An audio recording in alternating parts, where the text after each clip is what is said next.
परीक्षाओं में paper leak करने के मामले आए, भ्रष्टाचार के मामले आए। उत्तराखंड के अंदर भ्रष्टाचार समाप्त होना चाहिए। ये दीमक की तरह लगा हुआ है।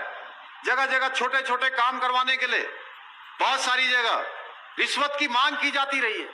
ऐसे अनेकों प्रकरण सामने आए हैं। हमने कहा है भ्रष्टाचार पर किसी भी प्रकार का कोई समझौता हम करने वाले नहीं है, और इसके लिए हमने 1064 एक नंबर हमने जारी किया हुआ है। अगर आपको भी कहीं पर लगे कि कहीं कोई भ्रष्टाचार की बात हो रही है, कहीं पर कोई रिश्वत मांगी जा रही है, कोई घूस मांगी जा रही है, तो केवल आपको 1064 पर डायल करके सूचना देनी है। आप सूचना देंगे और हमारी उत्तराखंड की विजिलेंस उस पर कार्रवाई करेगी। अभी तक 20 से भी ज्यादा मामलों पर कार्रवाई कर चुकी है। अनेकों लोग जेल के सलाखों के पीछे हैं। भाइयों बहनों, अधीनस्थ सेवा चयन आयोग में जहां पर परीक्षाओं में पेपर लीक करने के मामले आए, भ्रष्टाचार के मामले आए, जैसे ही ये मामले आए हैं हमने तय किया इसकी जांच हम उत्तराखंड की एसटीएफ से करवाने का हमने निर्णय लिया, और अभी तक 18 लोग जेल की सलाखों के पीछे जा चुके हैं। और हमने कहा है कोई कितना भी बड़े हाथ वाला क्यों ना हो, चाहे कोई कितनी बड़ी पहुंच वाला क्यों ना हो, हम किसी को छोड़ने वाले नहीं हैं। और इस पर कार्रवाई तब तक जारी रहेगी जब तक अंतिम व्यक्ति को पकड़ा नहीं जाएगा जो इसमें शामिल होगा। भाइयों बहनों, इसके साथ साथ हमने यह भी कहा है कि जो नौजवान, जो हमारे भाई बहन इन परीक्षाओं में भाग लेना चाहते हैं, जो इनके परीक्षार्थी हैं, उनका हम कोई भी अहित नहीं होने देंगे। चाहे उसके लिए हमको इस अधीनस्थ सेवा चयन आयोग के साथ किसी अन्य एजेंसी को जोड़ना पड़े, किसी और संस्थान को जोड़ना पड़े, लेकिन हम निष्पक्ष तरीके से, बिल्कुल किसी प्रकार से कोई मिलावट न करते हुए, एकदम जांच त्रुटि रहित परीक्षा को संपन्न करवाने का काम हमारी सरकार करेगी।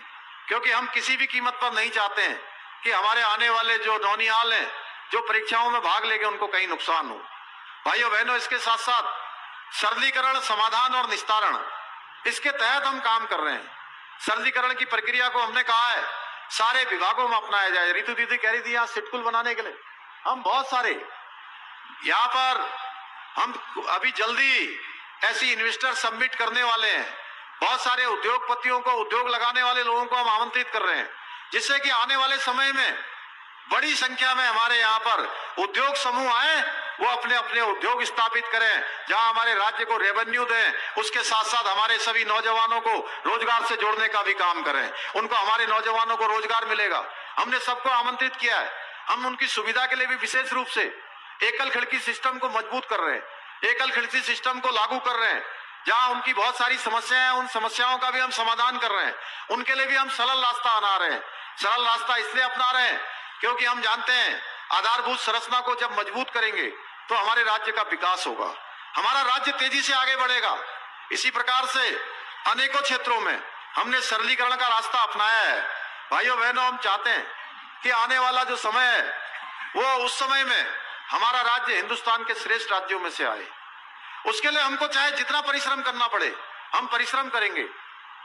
और जब 2025 में, जैसे हम अमृत काल में प्रवेश कर गए, हमने अभी अभी आजादी का अमृत महोत्सव मनाया है। अब हम आजादी के अमृत महोत्सव के बाद अमृत काल में जब प्रवेश कर गए, इसी अमृत काल में एक महत्वपूर्ण चीज होने वाली है, वो है उत्तराखंड राज्य स्थापना का 25वां स्थापना दिवस भी हम इसी अमृत काल में मनाने वाले हैं। और हमने संकल्प लिया है कि 2025 में हम हिंदुस्तान के श्रेष्ठ राज्यों में से होंगे। उसके लिए हम हर संभव प्रयास कर रहे हैं।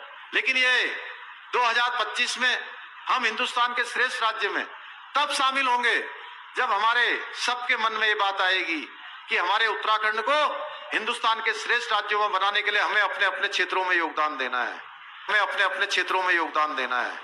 ये नहीं है कि यहां से जो मंच से बोल रहे हैं केवल ये उनकी अकेले की यात्रा है, पुष्कर सिंह धामी यहां से बोल रहा है तो उसकी यात्रा है, या रितु खंडूरी जी बोल रही है, हमारे मंत्रीगण बोल रहे हैं, केवल इन लोगों की यात्रा नहीं है। ये यात्रा हमारे पूरे उत्तराखंड की सामूहिक यात्रा है।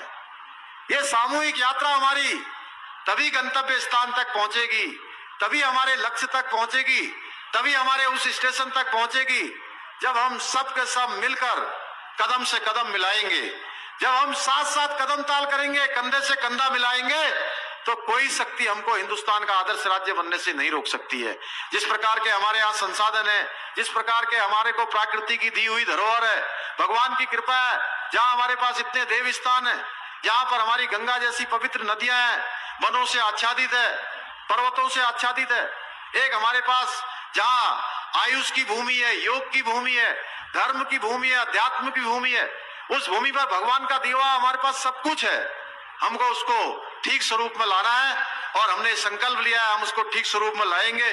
भाइयों बहनों, आज के अवसर पर मैं अपने अग्निवीरों को सबको बहुत शुभकामनाएं देते हुए, इस कार्यक्रम के आयोजकों को, हमारी आई हुई वीरांगनाओं को, उन सबको प्रणाम करते हुए, हमारे सभी सैनिकों को प्रणाम करते हुए, मैं आप सबका अभिनंदन करते हुए, आपका धन्यवाद करते हुए, माँ हमारी बहन रितु खंडूरी जी ने कुछ यहाँ पर मुझे कहा है कि ये कुछ घोषणाएं यहाँ कर दीजिए।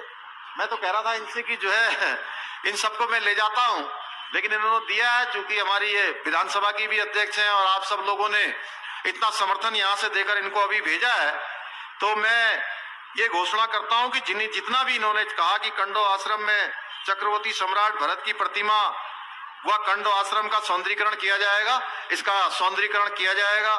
कोटद्वार विधानसभा का प्रवेश द्वार का निर्माण भी किया जाएगा। अर्धसैनिक बलों के लिए कैंटीन परिसर का निर्माण कार्य किया जाएगा। शहीद स्थल का निर्माण किया जाएगा। मिनी जू का निर्माण वन विभाग की सहमति से किया जाएगा। बहुत सारी सड़कों का उनके डामरीकरण हेतु उनके प्रस्ताव बनवाए जाएंगे। कालागढ़ क्षेत्र में स्ट्रीट लाइट हेतु कार्य किए जाएंगे। रामगंगा नदी कालागढ़ में पावन तट पर मुक्ति धाम एवं घाट का निर्माण किया जाएगा। 4 धाम के लिए हेली सेवा चूंकि हम लोग सभी जगह प्रारंभ करने वाले हैं और अनेकों स्थानों के लिए अभी हमने हेली सेवा प्रारंभ की है। उड़ान में हेली सेवा प्रारंभ करने वाला हमारा प्रदेश पहला प्रदेश उत्तराखंड है, जहां पर हमने हेली सेवा प्रारंभ की है। यहाँ से भी चूंकि पहले ये कोटद्वार हमारा मुख्य द्वार रहा है, तो निश्चित रूप से यहाँ से इसके लिए प्रस्ताव किया जाएगा। कोटद्वार विधानसभा में खेल सुविधाओं के लिए जो भी यहाँ पर व्यवस्थाएं हो सकती है उनको आगे बढ़ाया जाएगा। कालागढ़ में पिछली बार भी ये बात आई थी कि एम्बुलेंस की व्यवस्था नहीं होती, वहां पर एम्बुलेंस की व्यवस्था के लिए किया जाएगा। जहां सिटकुल की बात मैं पहले ही बोल चुका हूं, इसके साथ साथ जेएमयू का जो बस अड्डा है उसके हस्तांतरण की कार्रवाई की जाएगी। आज के अवसर पर मैं आप सभी का बहुत धन्यवाद